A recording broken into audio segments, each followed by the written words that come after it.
പൂർണ്ണം വെച്ചിട്ടുള്ള മോദകം എങ്ങനെയാണ് തയ്യാറാക്കുന്നതെന്നാണ് ഇന്ന് കാണിക്കുന്നത്.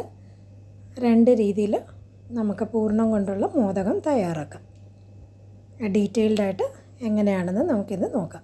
എല്ലാവർക്കും സ്വാഗതം. പൂർണ്ണം തയ്യാറാക്കാൻ 1/4 കപ്പ് ശർക്കരയിൽ 1/4 കപ്പ് വെള്ളം ഒഴിച്ച് നന്നായിട്ട് ഉരുക്കിയെടുക്കുക. ഉരുക്കിയ ശർക്കര അരിച്ച് വീണ്ടും തിളപ്പിക്കാനായിട്ട് വയ്ക്കുക. 1/4 കപ്പ് ശർക്കര എടുക്കണതിൽ 1 കപ്പ് നന്നായിട്ട് നിറച്ച് തേങ്ങ എടുക്കുക. അപ്പം തേങ്ങ നമ്മൾ ചിരകിയെടുക്കുമ്പോൾ ഒരുപോലെ ആയിരിക്കത്തില്ല കിട്ടുന്നത്. അത് ഒരുപോലെ ഒന്ന് ആക്കാനായിട്ട് നമുക്ക് മിക്സിയിലൊന്ന് ചതച്ചിട്ട് നന്നായിട്ട് തിളച്ച ശർക്കര പാനിയിലേക്ക് നമുക്ക് ഇതും കൂടെ ചേർക്കാം. ജസ്റ്റ് 1-2 പൾസ് ചെയ്താൽ മതി. ഇത് അപ്പോൾ ഒരുപോലെ തേങ്ങയുടെ ഇത് കിട്ടും. അപ്പോൾ നമുക്ക് പൂർണ്ണം ഒരേപോലെ നല്ല കാണാനും ഭംഗിയായിട്ടിരിക്കും. ശർക്കര നന്നായിട്ട് തിളച്ച് ഒന്ന് കുറുകി വരണം.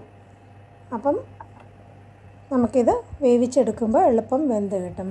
ശർക്കര ഒന്ന് കുറുകാതെ ഇടുകയാണെങ്കിൽ കൂടുതൽ സമയം നമുക്ക് ഇത് തിളപ്പിച്ചെടുക്കേണ്ടി വരും വെള്ളം വറ്റിക്കാനായിട്ട്. അതുകൊണ്ട് ഒന്ന് കുറുകി കഴിഞ്ഞിട്ട് തേങ്ങ ചേർക്കുക. എന്നിട്ട് ഒരു മീഡിയം തീയിൽ വെച്ച് നന്നായിട്ട് വറ്റിച്ചെടുക്കുക. തിളയ്ക്കുമ്പം അതിൽ വെള്ളമയം നന്നായിട്ട് കാണും. നന്നായിട്ട് വെള്ളമയം ഒന്ന് വറ്റി വരുമ്പോൾ അതിലേക്ക് ഏലക്കാപ്പൊടിയും, ഇപ്പം നന്നായിട്ട് വെള്ളം വറ്റിയിട്ടുണ്ട്, 1/4 ടീസ്പൂൺ ഏലക്കാപ്പൊടിയും 1/4 ടീസ്പൂൺ നെയ്യും കൂടെ ചേർത്ത് നന്നായിട്ട് ഇളക്കി ഗ്യാസ് ഓഫ് ചെയ്തിട്ട് കൂട്ട് തണുക്കാനായിട്ട് മാറ്റി വയ്ക്കാം. അതിൽ വെള്ളമയം നന്നായിട്ട് വറ്റുകയാണെങ്കിൽ മോദകം ഉണ്ടാക്കുമ്പം അതിൽ നിന്ന് വെള്ളമിറ്റ് പുറത്തേക്ക് വരത്തില്ല. ഇനി അതിൻ്റെ മാവ് തയ്യാറാക്കാനാണ് ആദ്യത്തെ രീതി. അരിപ്പൊടി ഉണ്ടാക്കി ചെയ്യുന്നതാണ്. അതിന് പച്ചരി 4 മണിക്കൂർ കുതിർത്ത് നന്നായിട്ട് കഴുകി അതിലെ വെള്ളം നന്നായിട്ട് ഡ്രെയിൻ ചെയ്തിട്ട് ഇതുപോലൊരു തോർത്ത് മുണ്ടിൽ ഉണങ്ങാനായിട്ട് വയ്ക്കുക. വെള്ളമയം നന്നായിട്ട് ഉണങ്ങിയതിന് ശേഷം മിക്സിയിലിട്ട് പൊടിച്ചെടുക്കുക. പൊടിച്ച അരിപ്പൊടി നൈസ് അരിപ്പിൽ വേണം അരിക്കാനായിട്ട്. നന്നായിട്ട് അരിച്ചെടുക്കുക. ബാക്കി വരുന്ന തരി അടുത്ത ബാച്ചിലേക്ക് പൊടിക്കുമ്പം ഇതും കൂടെ ചേർത്ത് കുറച്ചും കൂടെ അരിയിട്ട് പൊടിച്ചെടുക്കുക. ഇതുപോലെ അരി മൊത്തം അരിച്ചെടുക്കുക. ബാക്കി വരുന്ന കപ്പി വേറെ എന്തിനെങ്കിലും നമുക്ക് ഉപയോഗിക്കാം. അരിച്ച അരിപ്പൊടി നമുക്ക് വറുത്തെടുക്കാം. കട്ടിയുള്ള പാനിലേക്ക് അരിപ്പൊടി പകർന്നിട്ട് അത് വറുത്തെടുക്കുക. ആദ്യം അരിപ്പൊടിയിൽ വെള്ളമയം ഉള്ളത് കൊണ്ട് നമുക്കത് വറുക്കാനായിട്ട് കുറച്ച് ഇളക്കാനായിട്ടും ബുദ്ധിമുട്ട് വരും. അത് ചൂടായി വരുമ്പം അരിപ്പൊടി നല്ല എളുപ്പം നമുക്ക് വറുക്കാനായിട്ട് പറ്റുകയും ചെയ്യും. അരിപ്പൊടിയുടെ മണം വരുന്നതിൻ്റെ കൂടെ അരിപ്പൊടിയിൽ കുറേ ഉണ്ടകൾ നമുക്കിതുപോലെ കാണാനും പറ്റും. അതാണ് അതിൻ്റെ പരുവം. ഇല്ലെങ്കിൽ നമ്മൾ അരിപ്പൊടി കൊണ്ട് ഒരു ലൈൻ വരയ്ക്കുകയാണെങ്കിൽ മുറിയാതെ വരണം ആ ലൈൻ. അതുവരെ അരിപ്പൊടി നന്നായിട്ട് വറുത്തെടുത്തിട്ട് തണുപ്പിക്കാനായിട്ട് വയ്ക്കുക. തണുത്ത് വരുമ്പോൾ അതിൽ ഉണ്ടകൾ ധാരാളം കാണും. അത് അരിച്ചെടുക്കണതിലും നല്ലത് അത് ഒരുമിച്ചിട്ട് പൊടിച്ചെടുക്കുന്നതാണ്. അപ്പം നൈസ് പൊടിയായിട്ട് നമുക്ക് കിട്ടുകയും ചെയ്യും, എളുപ്പവുമാണ്. ഇതുപോലെ നല്ല തരിതരിപ്പില്ലാതെ നല്ല നൈസ് പൊടിയായിട്ട് നമുക്ക് കിട്ടും. ഇത് നമുക്ക് തയ്യാറാക്കി വയ്ക്കുകയാണെങ്കിൽ ഒരു 6 മാസത്തോളമൊക്കെ നമുക്ക് സുഖമായിട്ട് സൂക്ഷിച്ച് വയ്ക്കാം. ആവശ്യമുള്ളപ്പം നമുക്ക് തയ്യാറാക്കുകയും ചെയ്യാം. ഈ പൊടി കൊണ്ടാണ് ആദ്യം മാവ് തയ്യാറാക്കുന്നത്. അപ്പം തയ്യാറാക്കിയ പൊടി ഒരു 1.5 കപ്പ് എടുത്ത് അതിനാവശ്യമുള്ള ഉപ്പും കൂടെ ചേർത്ത് തിളപ്പിച്ച വെള്ളം ഒഴിച്ച് വേണം കുഴയ്ക്കാനായിട്ട്. അപ്പോൾ 1 കപ്പ് അരിപ്പൊടിക്ക് ഏകദേശം 1.25 മുതൽ 1.5 കപ്പ് വരെ വെള്ളം വേണ്ടി വരും. അത് ആവശ്യാനുസരണം നോക്കി ചേർക്കുക. വെള്ളം കൂടാനും പാടില്ല. കൂടുകയാണെങ്കിൽ നമുക്ക് കുഴക്കട്ട ഉണ്ടാക്കുമ്പം അത് വിണ്ടുപോകും. ഇപ്പം പൊടി ഒട്ടും ഇല്ലാണ്ട് എത്ര കുറച്ച് വെള്ളം ഒഴിക്കാൻ പറ്റുമോ അത്രയും കുറച്ച് വെള്ളം ഒഴിച്ച് വേണം നമുക്ക് കുഴയ്ക്കാനായിട്ട്. ശകലം ഒഴിച്ച് പൊടിയില്ലാതെ ഇതുപോലെ കുഴച്ചെടുക്കുക. നമ്മൾ തിളപ്പിച്ച വെള്ളത്തിൽ കുറച്ച് വെള്ളം ബാക്കിയുണ്ട്. നന്നായിട്ട് തവി വെച്ച് കുഴച്ചതിന് ശേഷം ഒരു 5 മിനിറ്റ് അടച്ച് വയ്ക്കുക. ആ ചൂടിലൊന്ന് വെന്തും കിട്ടും. എന്നിട്ട് ആ ചൂടോടെ നമ്മൾ കുഴച്ചെടുക്കണം. മോദകം നല്ല സോഫ്റ്റായിട്ട് നല്ല മയമുള്ള മോദകത്തിൻ്റെ മാവ് കിട്ടാനായിട്ട് ചൂടോടെ കുഴയ്ക്കണം. അതിലേക്ക് ഒരു 2 മുതൽ 3 ടീസ്പൂൺ വരെ വെളിച്ചെണ്ണയും കൂടെ ഒഴിച്ച് കൈ കൊണ്ട് കുഴയ്ക്കാൻ ബുദ്ധിമുട്ടായിരിക്കും. കൈ കൊണ്ട് കുഴയ്ക്കാൻ പറ്റുന്നവർക്ക് കൈ കൊണ്ട് കുഴയ്ക്കാം. എളുപ്പത്തിന് ഇതുപോലെ ഒരു ഗ്ലാസ് വെച്ചാണെങ്കിൽ കുറച്ചും കൂടെ നമുക്ക് ശക്തിക്ക് കുഴയ്ക്കാനും പറ്റും. ഗ്ലാസ് കൊണ്ട് ഒന്ന് മയപ്പെട്ടതിന് ശേഷം കൈ കൊണ്ട് നല്ലോണം കുഴച്ച് ഒന്ന് തണുക്കാനായിട്ട് മാറ്റി വയ്ക്കുക. ആദ്യത്തെ രീതിയിൽ നമുക്ക് മാവ് ഇങ്ങനെയാണ് തയ്യാറാക്കുന്നത്. തയ്യാറാക്കിയ മാവിൽ നിന്നും ഒരു നാരങ്ങ വലിപ്പത്തിലുള്ള മാവ് ഇതുപോലെ കയ്യിലെടുത്ത് അത് നന്നായിട്ട് 2 കൈയുടെ ഇടയിൽ വെച്ച് ഒന്നും കൂടെ മയപ്പെടുത്തിയെടുക്കുക. നന്നായിട്ട് മയപ്പെടുത്തിയതിന് ശേഷം കുറച്ച് അരിപ്പൊടിയിൽ തൊട്ട് നമ്മൾ പൂരിക്ക് പരത്തുന്നത് പോലെ പരത്തിയെടുക്കുക.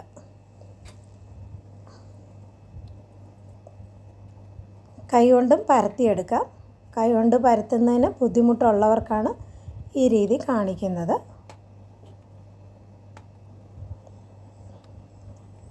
അധികം കനവില്ലാതെ ഇതുപോലെ പരത്തിയതിന് ശേഷം ഒരു പാത്രം കൊണ്ട് ഇതുപോലെ കറക്റ്റ് ഷേപ്പ് കിട്ടാനായിട്ട് ഇതുപോലെ മുറിച്ചെടുക്കാം. ബാക്കി വരുന്ന മാവ് അടുത്ത പൂർണ്ണം ഉണ്ടാക്കാനായിട്ട് നമുക്ക് എടുക്കാവുന്നതാണ്. പരത്തിയ മാവ് അതിൻ്റെ അകത്തേക്ക് പൂർണ്ണം നമുക്ക് ഒരു സ്പൂണോളം വയ്ക്കാം. എന്നിട്ട് പൂർണ്ണം നല്ലോണം ഇതുപോലെ ഒന്ന് ചേർത്ത് നടുഭാഗത്തിൽ ചേർത്ത് വെച്ചിട്ട് മാവിൽ നമുക്ക് ഡിസൈൻ കൊടുക്കാം. ഇതുപോലെ 3 വിരൽ കൊണ്ട് ഇതളുകൾ ഇതുപോലെ തയ്യാറാക്കി എടുത്താൽ മതി. കുറച്ചും കൂടെ അടുപ്പിച്ച് എടുക്കാൻ പറ്റുന്നുണ്ടെങ്കിൽ ഇതളുകൾ കുറച്ചും കൂടെ അടുപ്പിച്ചെടുക്കുക.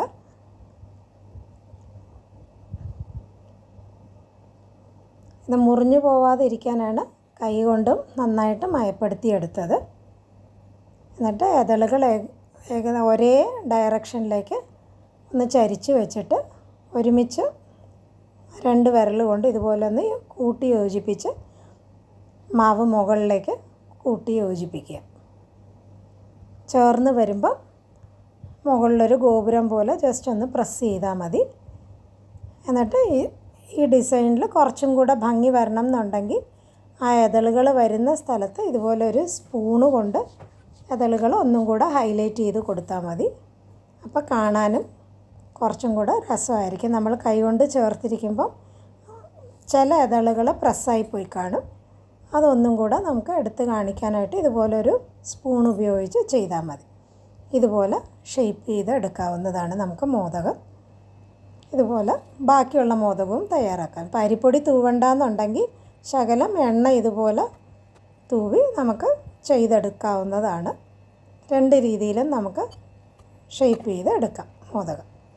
അരിപ്പൊടിയാണെങ്കിൽ അരിപ്പൊടി, ഇല്ലെങ്കിൽ ഇതുപോലെ ശകലം എണ്ണ തൂവിയും നമുക്ക് മോദകം ഡിസൈൻ ചെയ്ത് എടുക്കാവുന്നതാണ്. ഏതാണോ താല്പര്യം ആ രീതിയിൽ നമുക്ക് ചെയ്യാം.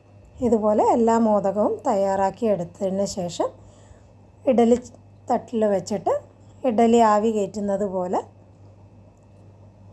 15 മുതൽ 20 മിനിറ്റ് ആവി കയറ്റി എടുത്താൽ മതി.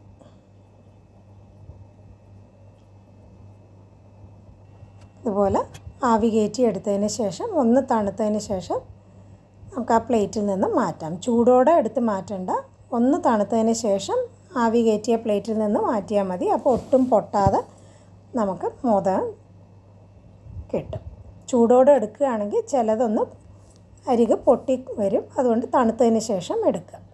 രണ്ടാമത്തെ രീതി എങ്ങനെയാണ് മാവ് തയ്യാറാക്കുന്നതെന്ന് കാണിക്കുന്ന. 1 കപ്പ് അരി 4 മണിക്കൂറോളം കുതിർത്ത് ഏത് കപ്പിലാണോ അരി എടുത്തിരിക്കുന്നത് അതേ കപ്പിൽ വെള്ളം മെഷർ ചെയ്ത് നല്ല നൈസായിട്ട് അരിച്ചെടുക്കുക. ആദ്യം 1/2 കപ്പ് വെള്ളം ഒഴിച്ചാണ് അരച്ചത്. ബാക്കി 1/2 കപ്പും കൂടെ വെള്ളം ഒഴിച്ച് ഒരു പാത്രത്തിലേക്ക് പകർന്നു വയ്ക്കാം. ഒരു ചീനച്ചട്ടി ചൂടാക്കി അതിലേക്ക് ഒരു ടീസ്പൂൺ വെളിച്ചെണ്ണ ഒഴിക്കുന്നുണ്ട്. എന്നിട്ട് നമ്മൾ അളവെടുത്ത് അതേ കപ്പോ ഗ്ലാസ്സോ, ഞാൻ ഈ ഗ്ലാസ്സിലാണ് എടുത്തിരുന്നത്, 1/2 ഗ്ലാസ്സും കൂടെ വെള്ളം ഒഴിച്ച് വെള്ളം നല്ലോണം തിളയ്ക്കുമ്പം ആവശ്യത്തിന് ഉപ്പും കൂടെ ചേർത്ത് അരച്ചു വച്ചിരിക്കുന്ന അരിയുടെ മാവ് ഇതിലേക്ക് ഒഴിച്ച് നല്ലോണം കിണ്ടി വരട്ടിയെടുക്കുക. മാവ് ഇതുപോലെ പകർന്നതിന് ശേഷം തവിയെടുക്കാതെ കൈയെടുക്കാതെ നല്ലോണം ഇളക്കിയെടുക്കണം, ഇല്ലെങ്കിൽ കട്ട തട്ടും. ഒന്ന് തുടങ്ങുമ്പോൾ പിന്നെ എളുപ്പം കുറുകാനായിട്ട് തുടങ്ങും. ഒരു മീഡിയം തീയിൽ വെച്ച് ഇതുപോലെ കുറുക്കിയെടുത്താൽ മതി. നല്ലോണം കുറുകി വരുമ്പോൾ തവി കൊണ്ട് തന്നെ മാവ് ചേർത്ത് ഇളക്കി ചട്ടിയിൽ നിന്നും ഏകദേശം വിട്ട് ഒരു ഉരുളയായിട്ട് നമുക്ക് കിട്ടും. ആ സമയം കൊണ്ട് മാവ് നല്ലോണം വെന്തും കാണും. ഒരു ഗ്ലാസ് അരിക്ക് ഇപ്പം 1.5 ഗ്ലാസ് വെള്ളമാണ് എടുത്തിരിക്കുന്നത്. ഇതുപോലെ നല്ലോണം ഉരുണ്ട് വരുമ്പോൾ കയ്യിൽ ശകലം വെള്ളം തൊട്ട് നോക്കുമ്പോൾ കയ്യിൽ ഒട്ടത്തില്ല. അതൊന്ന് പരത്തി വെച്ചതിന് ശേഷം ഒരു 2 ടീസ്പൂൺ വെളിച്ചെണ്ണ ഒഴിച്ച് ആ ചൂടോടുകൂടെ തന്നെ നല്ലോണം കുഴച്ചെടുക്കുക. എന്നിട്ട് മാവ് തണുക്കാനായിട്ട് ഒരു പാത്രത്തിലേക്ക് മാറ്റിയിട്ട് അടച്ചു വയ്ക്കുക. ഇത് തയ്യാറാക്കാനായിട്ട് പൂർണ്ണം ഇതുപോലെ ചെറിയ ഉരുളകളായിട്ട് ഉരുട്ടി വയ്ക്കുക. സാധാരണ മോദകം പോലെയാണ് തയ്യാറാക്കി കാണിക്കുന്നത്. ഇതുപോലെ മാവ് കൈ കൊണ്ട് തന്നെ പരത്തി പൂർണ്ണം നന്നായിട്ട് കവർ ചെയ്ത് മുകളിലൊരു ഗോപുരം പോലെ വയ്ക്കുക. ഗണപതിക്ക് നൈവേദ്യം വയ്ക്കാനായിട്ട് അങ്ങനെയാണ് വയ്ക്കുന്നത്. ഇല്ലെങ്കിൽ ഇതുപോലെ കൈ കൊണ്ട് തന്നെ നമുക്ക് ഷേപ്പ് ചെയ്ത് കൊടുക്കാവുന്നതാണ്. ഈ മാവ് കുറച്ചും കൂടെ സോഫ്റ്റായിട്ട് ഇരിക്കുന്നത് കൊണ്ട് മറ്റേ മാവിനേക്കാളും വളരെ സോഫ്റ്റായിട്ടാണ് ഈ മോദകം ഇരിക്കുന്നത്. അങ്ങനെ 2 രീതിയിൽ നമുക്ക് മോദകത്തിൻ്റെ മാവ് മോദകം തയ്യാറാക്കി എടുക്കാം. ഇതുപോലെ തണുത്തതിന് ശേഷം പ്ലേറ്റിലേക്ക് മാറ്റുക.